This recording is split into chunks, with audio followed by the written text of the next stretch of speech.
Okay, ngayong gabing ito, tayo po ay pinagpala. Marahil hindi nyo siya gaanong kilala dahil tahimik lang itong taong ito, no? Pero hindi po siya pinapanganak, ay kilala na namin ang kanyang tatay. Noong kasing mga 1980s, yung first camp ay yung church ng Lighthouse noon ay Baptist Church, Lighthouse Baptist Church, ang aming ka-fellowship noon. At nung time na yon, way back May o April, yung first camp, joint camp ng Lighthouse at saka ng Gospelite ay ginanap sa Puting Bato camp sa Calaca, Batangas. At yung tatay niya ay isa sa mga leader ng mga kabataan during the time. Ano po? Ang pangalan ng tatay niya is Banjo. No?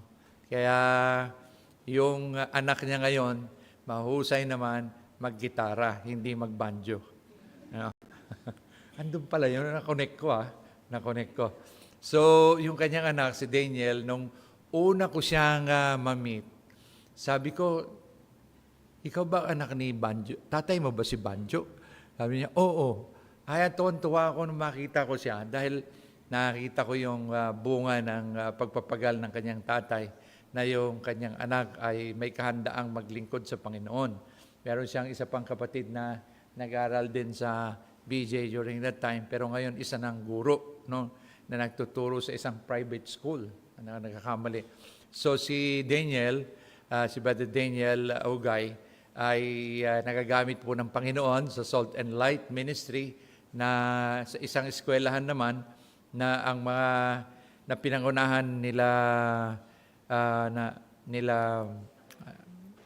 anong pangalan ng asawa ni Pastor si Sister Kay at saka si Rachel, no, na kapwa si sister naman nasa Can Nation, si Sister Rachel ay nasa Amerika naman, no. At yung kanyang anak ay nagagamit po sa larangan ng gitara, pagtugtog ng gitara. Kung kursunada nyo na magpaturo sa kanya na tumugtog ng gitara, meron po akong 4 na gitara na pwedeng ipagamit sa inyo. No? Mura lang naman po ang renta. Hindi ko pinaparent. Pero kung gusto nyo na matuto at wala kayong gitara, nasa office lang po yung gitara at sabihin nyo lang sa akin na hihiramin nyo, papagamit ko po yan sa inyo para kayo matuto. No? Hindi pa ako hihingi ng komisyon sa kanya, pero kung gusto niyo magbigay, okay lang. Joke. Joke lang po. So, hindi na po ako magtatagal. Kinagagala ko po na ipakilala sa inyo ang anak ng aking kaibigan, si Brother Daniel Ugay. Brother Daniel.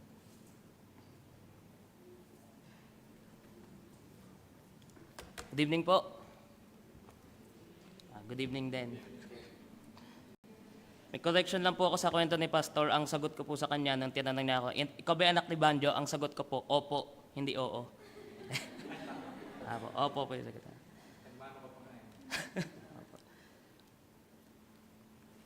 Okay, it's a privilege po to minister to you through God's Word. Nakwento ko nga po kanina, this is a very rare ministry for me.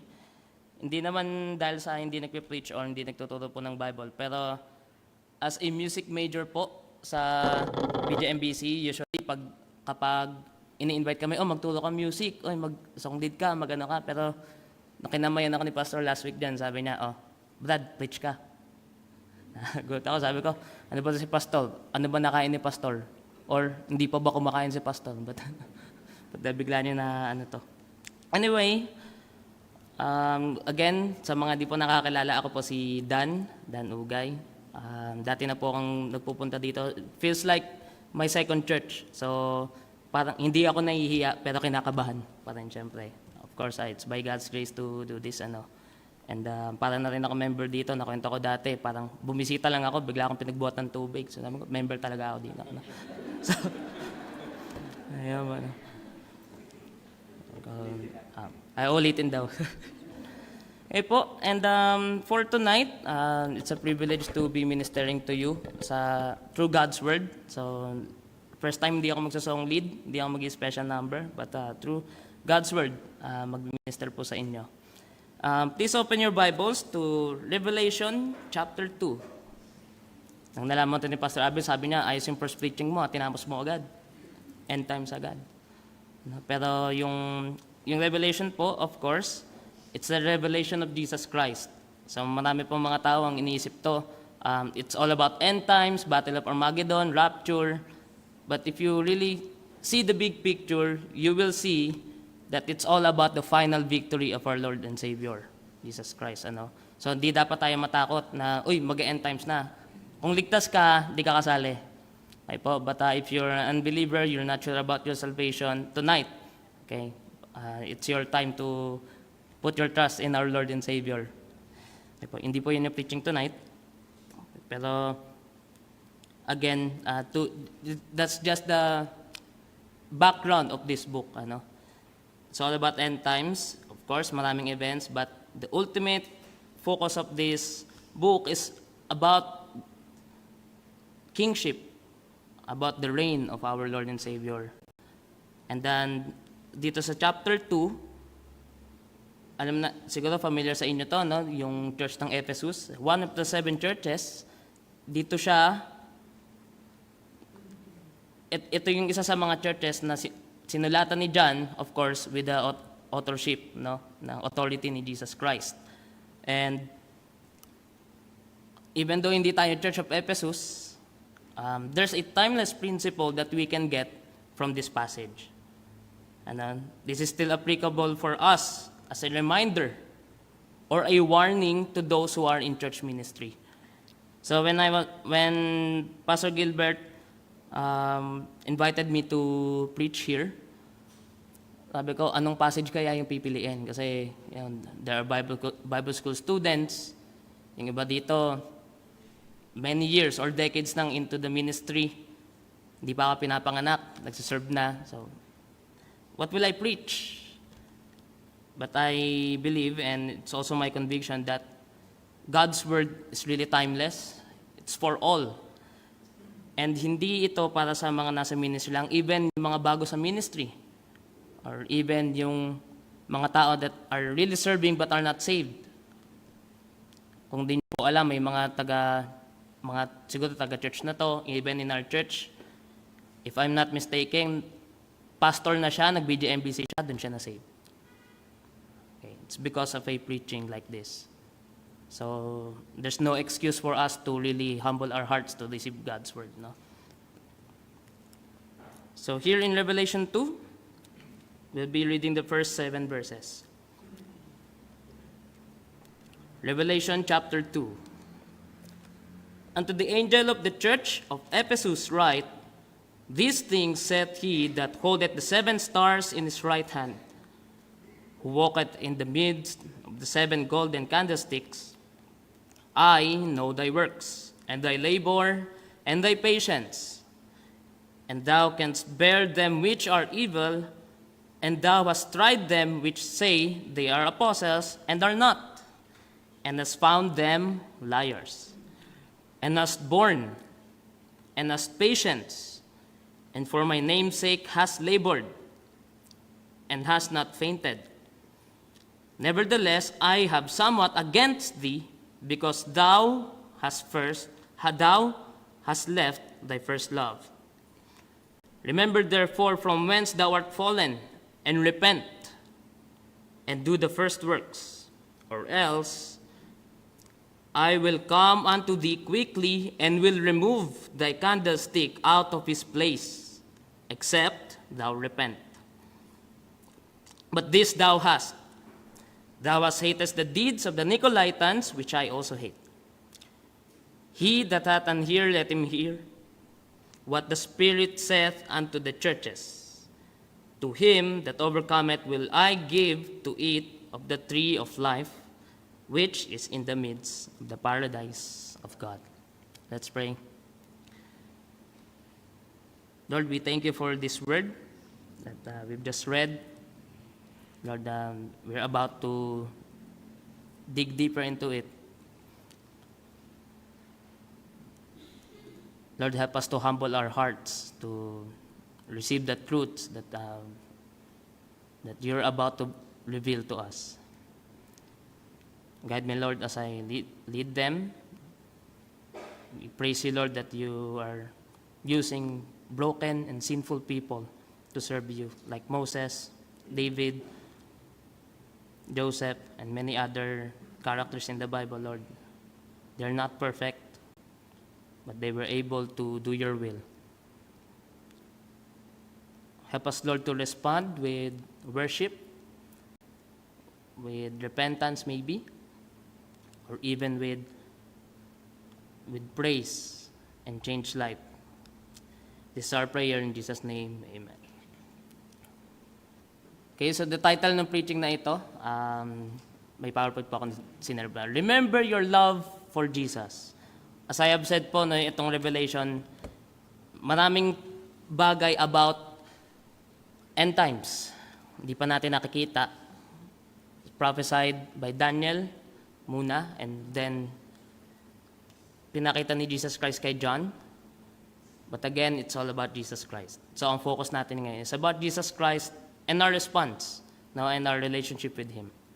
So as an introduction, a little story. I was in a province, and of course, as a music major, was invited to teach music. It was about congregational worship. Tinetake ng mga students ngayon. At ang time namin kay Dr. Bacalik pa yun eh. And then sa dulo ng workshop namin, there was a devotion time for the young people. And siguro program nila yan talaga every after choir practice nila. Of course, I'm there, so I listened with them, di ba, yung mga young people na yon. And the main lesson given by the speaker, he was just a young guy, sabi niya, that we should have a heart for the ministry. Di naman po yung mali. There's nothing wrong with that. And actually, if you're a saved person, you should be serving, di ba? You should be loving your ministry. But in my mind, syempre kakaturo ko lang ng congregational worship. I was waiting for him to mention yung last point, kasi yung worship kasi, it's all about your action of giving to God, di ba? Attitude of humility and reverence and affection, your love towards God. Ayun ang tunay na worship. Sinasabi ko nasa isip ko po, sana banggitin niya yung have a heart for God first. Kasi kakaturo ko lang eh. Di ba ganun naman tayo, kapag freshly taught to us, parang it's really fresh. Sometimes, parang pwede kong i-add sa devotion mamaya kasi kakaninig ko lang. Pero di niya nabanggit. Siguro dahil nga naka-practice na siya, di ba, or naka-prepare na siya. Pero kung tutusin po, there in the lalabas dyan sa slide natin, we tend to be focused on our ministry and forget our fellowship with the Lord. Lahat po tayo vulnerable, mangyari to. Personally, I experienced, I have to be disciplined because my focus is my ministry, a man-centered ministry. Nangyayari po yun sa lahat. And most of the time, we forget our fellowship with the Lord. Pagaya po na sinabi ko, meron po dito, decades na into ministry, they have degrees in Bible schools, they've been serving the Lord, they've been a pastor. Pero nangyari po sa Church of Ephesus, it's not impossible na mangyari po sa atin, sa churches natin. And here yung pinaka-central message of this passage that we've read, it's about Jesus. He knows your love and ministry for Him. Jesus knows your love and ministry for Him. That's the main theme of this passage po, no? And with that, we need to prioritize your love for Jesus first before your ministry. Basa po natin sa passage kanina, kinamend sila ng Panginoon of their ministries. Pero there's something na naging against yung Panginoon sa kanila. And that is, they forgot, diba? They has left their first love. Marami pong commentators, first love towards Jesus Christ, may nagsasabi, it's both to Jesus Christ and to the people that they're serving. Iba sabi, first love yung church nila. Pero since the book of Revelation is about Jesus Christ, let's focus on Him. We should prioritize our love for Jesus first, before anything else. Okay, 3 things that I want to share with you tonight. Is the first one, that the Lord knows everything about your ministries. The Lord knows everything about your ministries. And He Himself will judge our works. Siya mismo yung judge niyan. Di ba sabi dito sa verse 1, These things saith he that holdeth the 7 stars in his right hand, who walketh, walketh in the midst of the 7 golden candlesticks. It refers to Jesus Christ. If you're gonna look at chapter 1, the first chapter, verse 13 and verse 16, makikita nyo po dyan that yung Son of Man, which is prophesied also by Daniel, siya to, yung nasa midst of 7 golden candlesticks, who holds the 7 stars. No doubt, it's Jesus Christ. I believe you already know na si Jesus Christ talaga yon, no? And these letters to the 7 churches, it's not John who wrote to them. Literally siya, it's his hand and it's his pen ba gamit niya nun or anything else, pero it's the words and mind of Jesus Christ towards these believers in Ephesus. Kaya yung ministry po natin, ang judge po niyan hindi si Pastor Gilbert. It's not Pastor PJ. It's not my pastor, Pastor Robbie or Pastor Greg. Lagi po sinasabi ng pastor namin, kaninong church yung yung Lighthouse? Huwag dito sasabihin yung pangalan ng pastor. Hindi yan kay Pastor Robbie, kay Jesus Christ yan. Shepherd lang po sila. And all the ministries that you do is not for the church leaders, but to the head of the church. Who's the head of the church? Jesus Christ.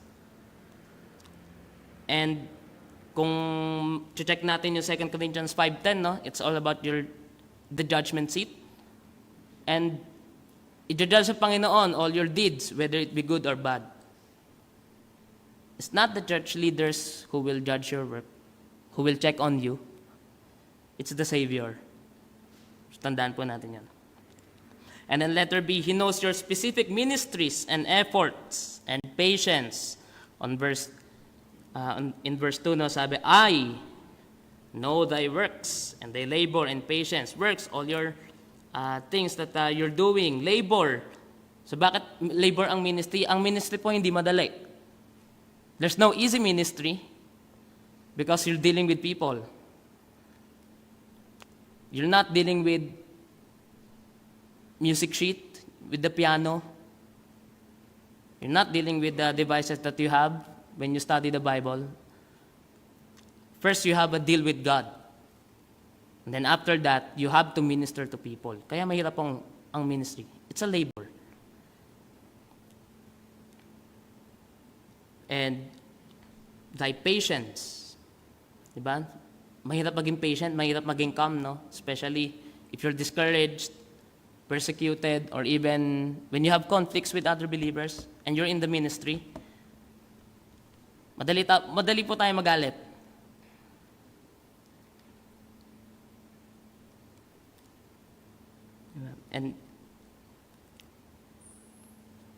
And Jesus knows them all.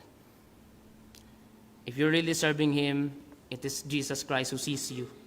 Your struggles, di ba, physically, maybe you're sick, maybe you're so young, or maybe you're medyo old ka na, nahirapan ka na kumilos in serving Him. Financially, there are people nahirapan magpunta ng church kasi walang pamasahe. Discouragement. I remember, may kausap po akong missionary kid namin, sabi niya, yung dad niya daw muntik nang umuwi ng Manila. Because after 1 year, walang fruit yung pagmimission nila sa Catanduanes. And even pain. Maybe loss of a loved one, a family. Diba sa class namin, maraming source ng grief, di ba? Hindi lang tao, minsan, nasunog ang bahay, nasunog ang church. Kung di niyo po alam yung history, yung BJMBI, nasunog po dati sa Quiapo. Kinakwento ng tatay at tito ko. Sunog. And imagine yung founder ng BJMBI, anong naramdaman nila. But again, Jesus knows that. So maaaring you have these kinds of struggles. Ang sabi ni Jesus Christ sa Matthew 11:28, "Come to me, and I will give you rest." Diba? Kaya paboritong Catholic ko rin po yung Gentle Voice. I remember 6 years ago, kinanta namin yon in a prayer meeting then. It's really a blessing to me. No? And sana maging blessing din sa inyo that whatever you're going through, Jesus Christ knows that. Letter C, He knows how you guard yourself against false influences. Alam niya yung ministry mo, alam niya kung paano ka nag-iingat. And sabi dito sa verse 2, no, continuation, and how thou canst bear them which are evil, and thou hast tried them which say they are apostles and are not, and hast found them liars. Ngayon, madaling matukoy kung sino yung false teachers, di ba? Meron tayong social media. Pero in reality po, sometimes false teachers comes from our own churches. Hindi ko po alam kung anong history ng Gospelite, hindi ko rin alam yung history fully ng church namin, pero it happens. Sometimes false teachers comes from your own church. Pero ang ginawa ng Ephesus, di ba? Nagsasabi sa apostles sila, of course walang apostles ngayon, pero they can determine kung sino yung mga false teachers. And sabi nga dito, Jesus knows how you guard yourself, di ba? And how has tried them, di ba? And found them liars. So maraming false influence po ngayon. Kaya ano po kailangan natin gawin? We really need to study the Bible. Especially, we're in a Bible preaching church. Yung mga students from BJMBC or other Bible school, take nyo po yung opportunity. Be serious in studying God's Word. It's not just a requirement from your pastor para pumasa. Pero hindi naman ibig sabihin wag mag-aral. Sabi ko nga kay Brother JC, ako yung good example of bad example. Dahil before, kung alam nyo lang. Pero take nyo po yung opportunity if you're in the Bible school, nasa Sunday school kayo, you study, di ba, sa 2 Timothy 2:15, to show yourself approved unto God, rightly dividing the word of truth. So that you can know kung mali ba yung tinuturo ng isang tao. And in 1 Timothy 6:3-10, you can determine the false teachers. How can you know that something is false? You know what is true. And how can you know what is true if you're not studying the truth? Warning po sa atin yan. Huwag po tayong confident sa commentary. Study Bible. Helpful yan. Pero bilang Kristiyano, you can be illumined by the Holy Spirit. Now, study it for yourself bago ako tumingin sa mga yan. Para malaman mo kung ano yung totoo mali. Minsan yung commentary mali. In study Bible, iba ang view. So you have to really know the truth. And also in verse 3, He knows how you patiently endure in ministries for His name's sake. Para kanina yung ministry, kung para sa Panginoon, mahirap po. But He knows that. How you patiently endure. So yung endure, di ba, when you're doing a hard thing for a long time. Di ba, yung physical endurance, cardiovascular endurance. So lesson namin yan kasi yan, PE teacher, di halata, no? Pero walang sports or walang athletic activity na madali. You have to endure it. Diba? Minsan, preaching nga lang or class nga lang sa BJMBC, kita pang-endure 2 hours, sinantok na. No, pero, all those patiently enduring that you do in your ministries, Jesus Christ knows that. Sabi sa verse 9, and has borne and has patience for my name's sake, has labored and has not fainted. Naalala ko pa yung unang classmate ko. Sabi niya dati, ang saya daw mapagod para sa Panginoon. And minsan di tayo masayang mapagod kasi ang ministry nga po natin is man-centered, church member-centered, pastor-centered. Hindi talaga masayang mapagod kung para sa tao yung ministry nyo. Natin. Sorry, kasali ako. Pero Jesus knows how you endured And ano sabi sa Galatians 6:9? Diba? Yan.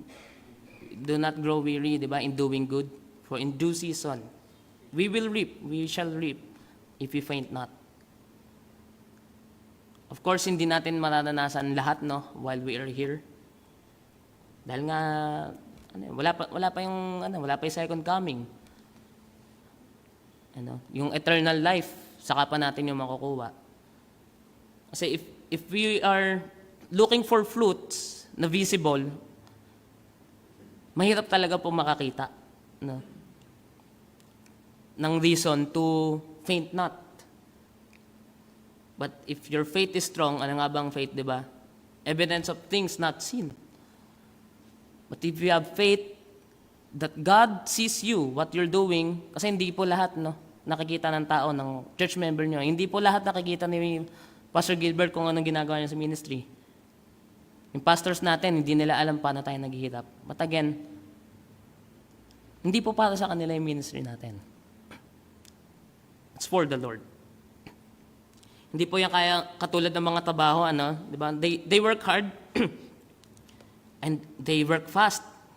Kung andyan ang boss, kung andyan si manager, di ba? Yung nag-o-observe, di ba? Uy, si manager, pupunta daw dito. Ay, walis-walis sila doon, no? Yan, ginagawa nila yun. Tawagan na pinsa ko doon, depensa eh. Pag wala yung boss nila, may hawak lang siyang walis. Para pagdating niya, yung ginagawa ng katabaho niya, bigla mo gawalis para pag nanemon, ay, may hawak siyang walis. Diba? Sa trabaho, pwede po yung gawin. But in ministry, it's not. Pwede niyong takasan si Pastor, pwede niyong takasan si Ma'am Janine, sino pa bang mga ministry leader dito, si Ate Yu. Pero Panginoon, di niyo pa matataguan. Hindi lang yung hindi niyo siya matataguan, even your heart, what you're thinking, whatever you're thinking, no? O kung ano nararamdaman mo, the Lord knows it.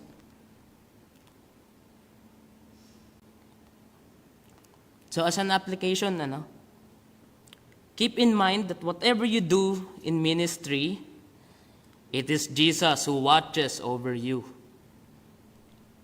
Don't think about what people will say or react in your ministries, diba? Totoo naman, minsan pupurihin ka, i-correct ka. Of course, that's important. But that's not the main thing, no? But think about what Jesus would say about your service. Please God, not men. Sa Galatians 1:10, diba, it's about the gospel, no? Kung mag-preach ka, para sa kikilitin ng tenga ng mga tao, of course, mabulaklak ka magsalita. Pero hindi po tao yung ipiplease natin sa ministry natin. Sino ba magsasabing, well done, thou good and faithful servant? It's the Lord. And another application po, are you discouraged in your ministry? Walang fruit, walang improvement. People are leaving. People are quitting. Are you tired? Because of your health, sickness, overwhelmed by other things? Diba? Are you burdened? Or maybe do you know anyone who needs encouragement? So Jesus knows what we're all going through. No, He knows what you're doing for Him and He acknowledges it. Yung palang comfort na Panginoon yung nakapansin ng paghihirap mo. We have the Comforter, the Holy Spirit, but also Jesus Christ, no? And even God the Father. Diba? 1 Corinthians 3. Blessed be the God the Father, mercies and comfort. And remember, God sees you. Katulad nung mga Israelites, no? When they were groaning. If I'm not mistaken, pinitch to ni Pastor Robbie dito last few years ago. God knew. God sees you. And kung may kakilala po kayo, encourage them, pray for them. If you have something or something that you can do to encourage them, please do so. And if you need encouragement, if you need help, be transparent. That pala, sinulat ko yun dun, no? We tend to hide our struggles po kasi. Kasi sinasabi natin, nahihiya tayo, we are shy. Pero naalala ko sabi ni Pastor Gary Jones, hiya is pride. Because you don't want the other people to see your weaknesses. You don't want other people to see that you're weak. Pero sa totoo, ito na yung mga nararamdaman mo. Ano? But Jesus Christ knows that. We have our Bible. We have our brethren. No, diba? Bearing one another's burden, di ba? Paano ma-apply ng church member mo or ng kapatid mo sa Panginoon yung bearing one another's burden kung tinatago mo naman? Ano? How can you encourage yourself in the Lord kagaya ni David, di ba? Sa Ziklag, doon dinala yung pamilya niya, papatay na siya. Babatoyin siya ng sarili niyang tauhan. But what did David do? He encouraged himself in the Lord.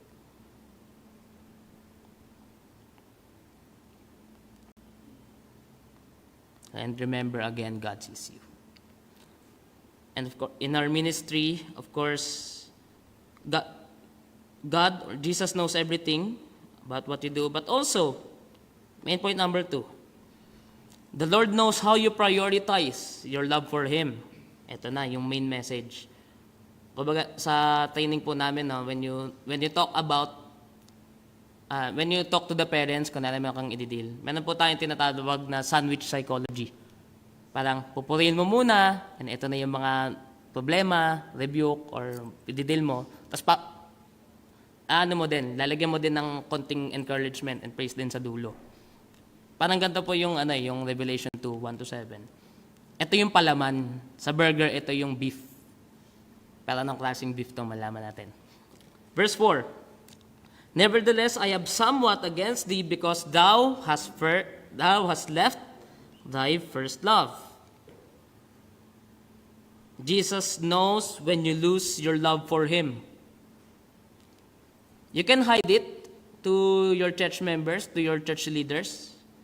You can be standing here, there, serving everywhere. Matatago po yan ng muka. Diba?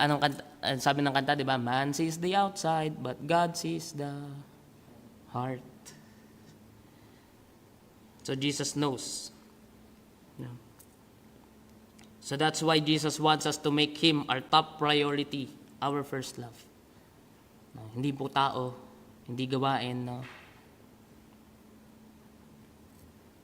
And of course, we can love. He loved us first, di ba? 1 John 4:19, we love Him because He first loved us. Greatest commandment, Matthew 22:37, thou shalt love the Lord your God with all thy heart, soul, and mind. First and greatest commandment. Pero anong ginawa ng church ng Ephesus? They lost it. Nag-fade po ang love nila sa Panginoon. And like the Pharisees here, no? Ito yung malala, kung iba yung nag-fade yung pag-ibig sa Panginoon, sa wala talaga eh. Like the Pharisees. Matthew 15:8, Bible quiz. Kasama to. Diba? They worship Him with their lips, but their heart is far from me, sabi. Sabi dun. Diba? Kaya alam po natin na pwede nating pekein that we're okay spiritually, but the Lord Himself, hindi mo manaloko ang Panginoon. Diba? Si Satan nga, sinubukan lokohin ni Panginoon eh. Diba? Sa temptation, di ba? Sinubukan niya lokohin ng Panginoon. Sa klase namin, si Job, sinubukan ni Satan lokohin ang Panginoon din. Pero tayo pa kaya, no? Mga may hinang nila lang, sabi nga nila. Di po natin mapepeke ang Panginoon. So, and another thing, when it's about our love for Him, di ba? Pag tinanong tayo ito, iba-iba response natin dito. When we are asked, how's your devotion? Prayer time, Bible reading. Are you offended when someone checks on you? We need it. No? Merong famous preacher, tinanong siya ng ng kapwa famous preacher. Sabi niya, how's your time with God? Mga great preachers na yung mga yan, ha? Tayo pa kaya? We need it. And buti yung response ng mas matandang preacher. Sabi niya, well, thank you for asking. And nag-share siya. And tayo ba, pag tinanong tayo, minsan parang, tingin mo sa akin, di nag-devotion. Diba? Bible school students, is it because of WPR? Kasi sa Bob Jones po, tinatanong kami, ilang beses kami nag-devotion, ano yung natutunan namin. Is it because of that? That's why you do your devotions. Yung iba nga, pinipeke-peke, kunwari, 6 to 7 times a week, pero 2 lang talaga. Diba? Eh, wag po tayo ma-offend pag tinanong po tayo. Prayer time natin. Malalaman po natin sa tao kung yung tao nagpa-pray talaga o hindi eh. Di ba? Nagkakayaan pa nga mag-pray kasi baka mapahiya ako mag-pray kasi di ako marunong mag-pray. Kasi hindi nga lagi nagpa-pray. Di ba po? And again, every believer, no, kahit gaano ka po katagal sa ministry, no, you are vulnerable to this sin, di ba? Including the loss of your love for Jesus. Di ba? Ano sabi sa Galatians 6:1, di ba? Lest thou also be tempted. Meron kayong nire-rebuke, di ba? Pero baka yung sarili mo din. Check din natin. Ano? Letter B. He gives chance to repent and renew our love for Him. So parang Romans 6:23 lang, ano? For the wages of sin is set, bad news. Pero, but the gift of God, di ba, is eternal life. Ito ganito din. Ano sabi sa verse 5? Remember therefore from whence thou art fallen. Alalahanin niyo kung paano nawala yung pagmamahal niyo sa Panginoon. And repent and do the first works. Diba? He gives chances to repent and renew our love for Him. Blessing po yun. Hindi ito yung parang pag nawala ni pag-ibig, tampo na. Masama na loob, alis na ng church. Nangyari po ito eh. Pero ang Panginoon po hindi ganon.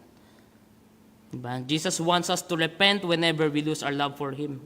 Siya mismo nag-offer. May kasalanan tayo sa Panginoon. Siya rin nagsasabi, patatawarin kita, mag-repent ka lang.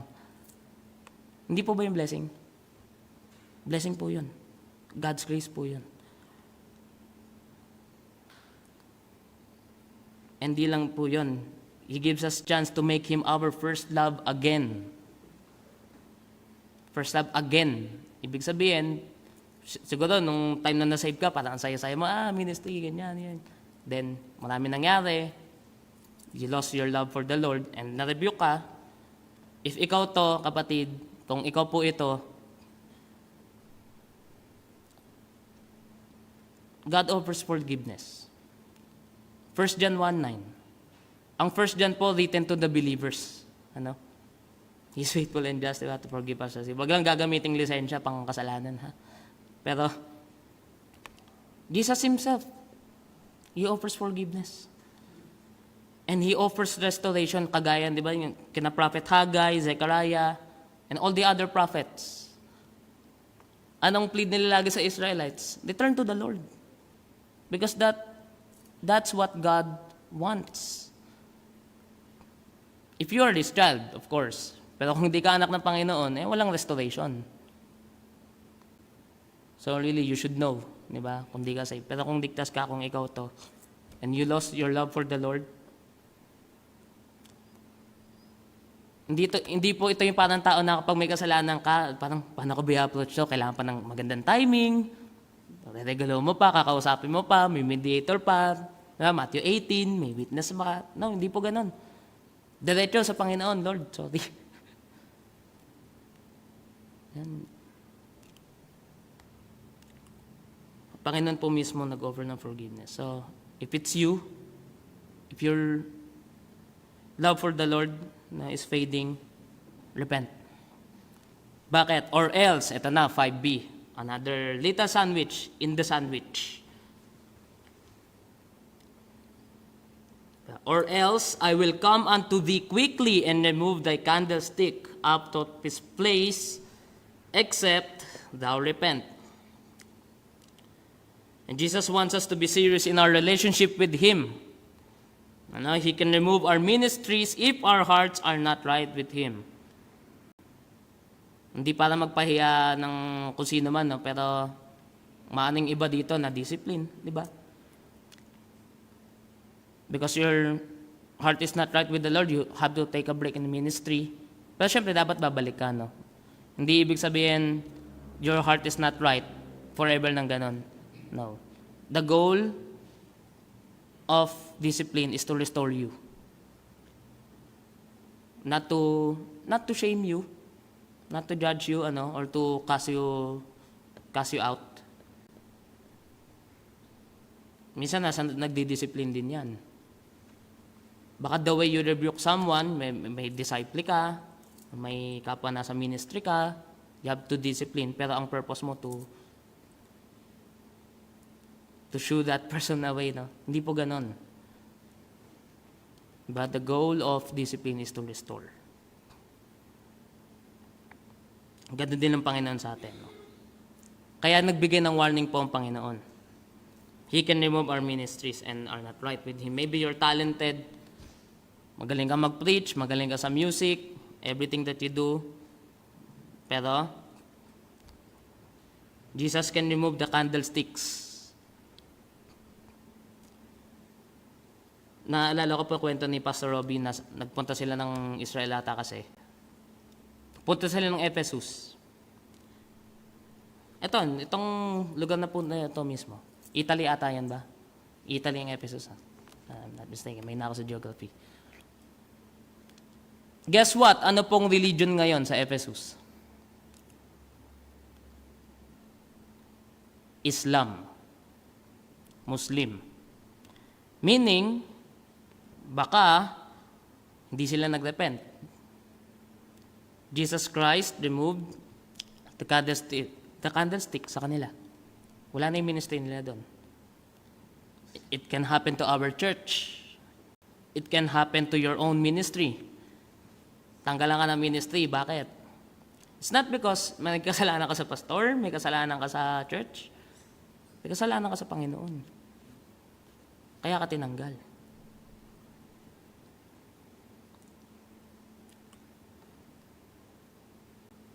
So tonight is your time, really, to reflect on yourself. Am I okay with God? I'm not encouraging you to, parang kung ganon, alis sa ministry, hindi po ganon, di ba? You take a break. You tell your leaders when to come back. Ibig sabihin, willing kang bumalik. No? Di ako okay sa Panginoon, alis na ako. Wala na akong candlestick, di po ganon. Rebellious heart po yun, di po yung repentant heart.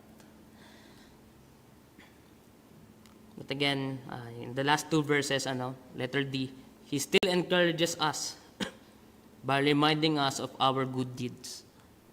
Ito ang kagandahan sa Panginoon po, magre-rebuke siya, pero may encouragement sa dulo. Ito yung principle po natin ng counseling, di ba? Ano give hope, diba? Gather data, give hope. Pero bandang huli, nagbigay ka ng advice, nagbigay ka ng rebuke, bigay ka ng encouragement. God's word is like that. There's judgment in sin, but there's repentance. There's challenges, but there's hope, and so on and so forth. Pero ito rin po.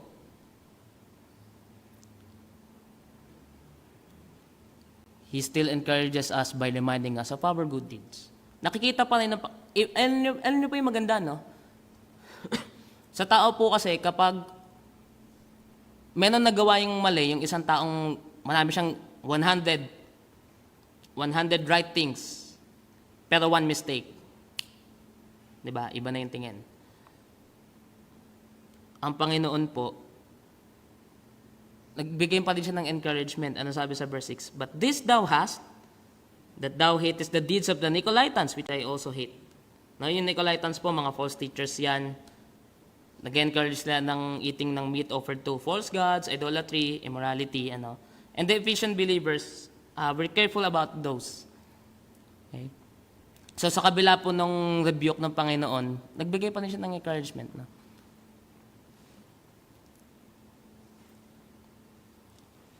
And again, reminder to, parang umiikot lang po yung point ng no? So we should be cautious yung mga things na naririnig natin, like this Nicolaitans, and they can be deceiving and convicting. Kaya ingat po tayo. Again, the Bible has everything you need. 2 Timothy 3:16, doctrine, reproof, correction, instruction in righteousness. You can determine the false teachers by knowing the truth. Nabanggit ko po kanina. And you study to show yourself approved unto God. And why do you do that? Because you should prioritize your love for the Lord. Kaya ide-defend mo yung faith mo kasi Panginoon yung iniibig mo. So if there's something wrong, di ba ganun tayo kapag mayroon tayong mahal sa buhay, may sinasabing mali, pagtatanggol natin no, hindi siya ganyan. Hindi totoo yan. It's also same with the Lord. Diba? If you prioritize your love for Him, diba? Kagaya dito sa verse 6, diba? Defend natin ang Panginoon. Diba? And yun yung good deeds nila, yun yung tinutukoy dyan. So, ganun po ang pag-ibig sa Panginoon. No? Na, hindi po katulad ng iba, di ba? May mag-asawa, pero di sila masaya Tapos, magkasama lang sila kasi may anak sila. Di ba? Yung iba, ganun, di ba? Yung, siguro sa iba bansa, divorced sila. Pero, they still have communications kasi bubuhayin lang yung anak. That's not a good relationship, di ba? Pero sa Panginoon po, hindi ganun. Ang gusto po ng Panginoon, yung tunay na relationship and fellowship, yung tunay na pagmamahal sa Kanya. No? So as an application, it is not enough to be saved or to be in a church, to serve there. Pero pinaka-importante po yung fellowship natin sa Panginoon. Time with Him. Hindi kinanta ba kanina, may quiet time alone? Diba? Timing sana yung kanta Diba? Your time with the Lord. Sana enjoy natin. Mary and Martha. Alam pa yung sinabi ni Martha, diba? Don't you not care, Panginoon, iniwan ako ni Mary. Misa ganun tayo, no? Nasa ministry tayo, pero nasa isip natin, parang wala pa kailang Panginoon. Kasi focus ka sa ministry masyado. Pero your relationship with Him, your time with Him, doon tayo nagkukulang. And alam niyo po yung read your Bible, pray every day na pambata. Pero tanong, okay, sino nakaka-apply ng read your Bible, pray every day? Kahit matanda, di makakasagot po. For sure, meron. It's a children's song, but it has a solid truth that all Christians must focus on. Hindi po yun nasa Bible school lang to. Hindi lang po ito yung preacher, Sunday school teachers. Every Christian should do this. No. In fact, if all the Christians should serve, all the Christians should read the Bible. And lastly, a few minutes. The Lord has promised us an eternal reward. No. Main point number 3. No, so, alam ng Panginoon ginagawa natin, alam niya yung pagmamahal, and meron siyang pangako. No? Ito yung parang bigger sandwich, di ba? Alam ng Panginoon ginagawa natin, alam ng Panginoon yung pag-ibig natin sa Kanya, faulty, for sure. And ito, may pangako. No? Bilang mananampalataya, meron tayong eternal reward, which is your eternal life. Verse 7, He that can hear, let him hear what the Spirit said unto the churches. Letter A, the Spirit promised the reward. It's God the Holy Spirit. Si Jesus Christ sabi, Holy Spirit ang nagsabi, to him that overcometh, of course, these are the believers now. And meron? Letter B, He will give an eternal privilege to the believers. Ano yung eternal privilege yan? Eternal life. Diba? I will give of the tree of life in the midst of paradise of God. To be specific, this eternal reward, ito po yung tree of life, will reappear in New Jerusalem, di ba? Kasi di ba, yung principle ng Garden of Eden, tree, andun yung fruit, knowledge of good and evil. Merong counterpart na tree of life. Yung mga nasa New Jerusalem, ito ngayon yung privilege nila. This is not the tree ng good and evil. This is tree of life. And it's a sign, marami pong eternal reward. There's crowns, yung paglapit sa trono, anything else. Diba? And that eternal reward awaits us as we are faithful in loving and serving the Lord. Parang yung mga, again, sa trabaho po, kasi nagtatrabaho ako eh. Kaya, we do our best, because we look forward, may incentives, di ba? Privilege, promotion. Diba? O, kapag ganito, may incentive ka, kaya gagalingan mo, di ba? Pero sana, ito pong eternal reward na to, yung motivation po natin in our ministry. Mahirap po, di ba? Nabanggit ko na. Mahirap. We can lose our love, pero there's reward, di ba? Again, going back to the judgment seat.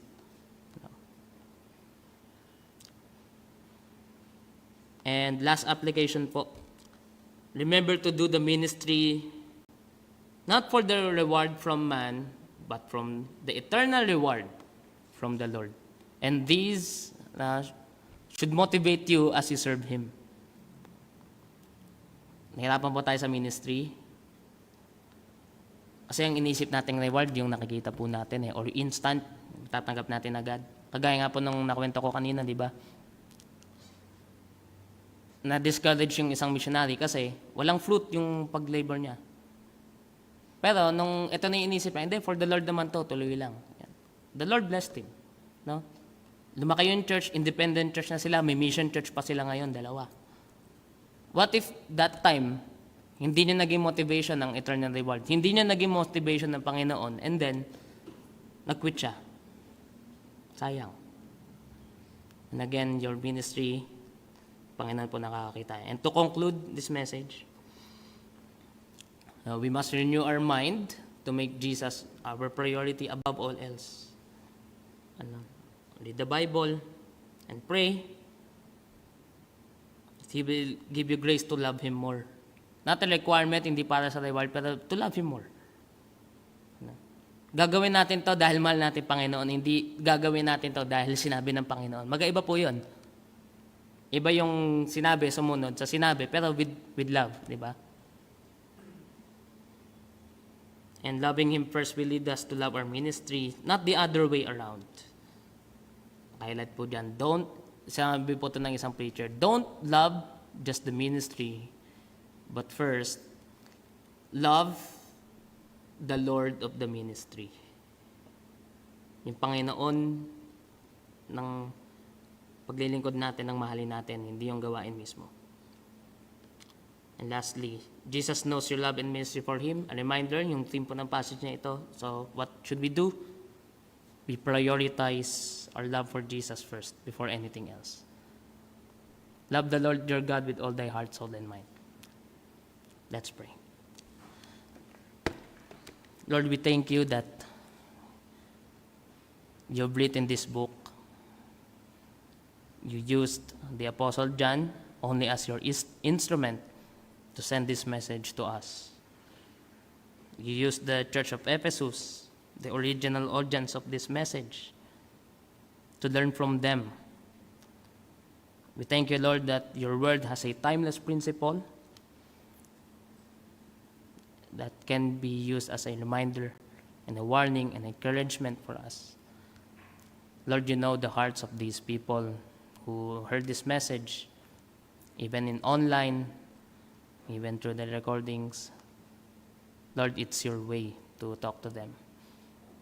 May you humble our hearts.